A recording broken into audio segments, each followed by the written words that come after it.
మొన్న జరిగినటువంటి కేసీఆర్ సభలో పెద్ద ఎత్తున ప్రజలను కోరిండు కేసీఆర్. కర్రెగుట్టలో బీజేపీ విధ్వంసం చేస్తుంది, అమాయక గిరిజనులను అట్నే మావోయిస్టులను కూడా చంపుతుంది.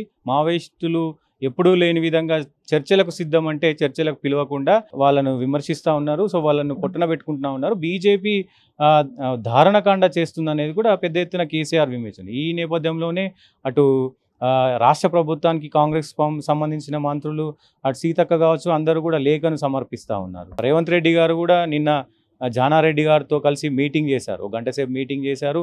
ఆ విషయంలో ఆయన సీనియర్ కాబట్టి, జానారెడ్డి గారు సీనియర్ కాబట్టి ఆ నేపథ్యంలోనే చర్చనీయాంశంగా మారింది.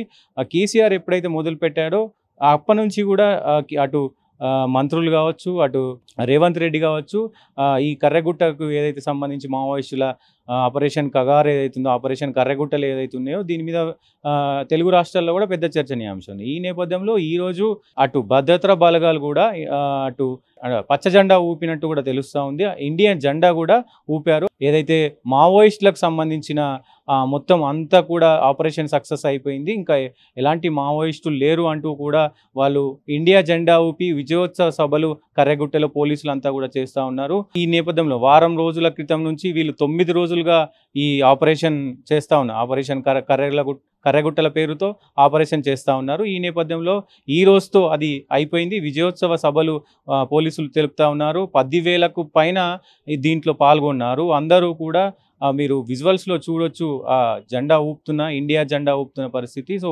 ఆపరేషన్ కగార్ అలాగే కర్రెగుట్ట అనేది మావోయిస్టులకు గిరిజనులకు ఎంత ఇది ప్రాముఖ్యత అయింది, గిరిజనులను ముఖ్యంగా చంపుతున్నారనేది అటు కేసీఆర్ కావచ్చు, అటు మావోయిస్టుకు దగ్గరికి సంబంధించిన అందరూ కూడా అడవుల్లో వీళ్ళు పాగా వేయడానికే ఈ కార్యక్రమాన్ని చేపట్టారనేది కూడా వాళ్ళ వర్షన్లో వినిపిస్తూ ఉన్నారు.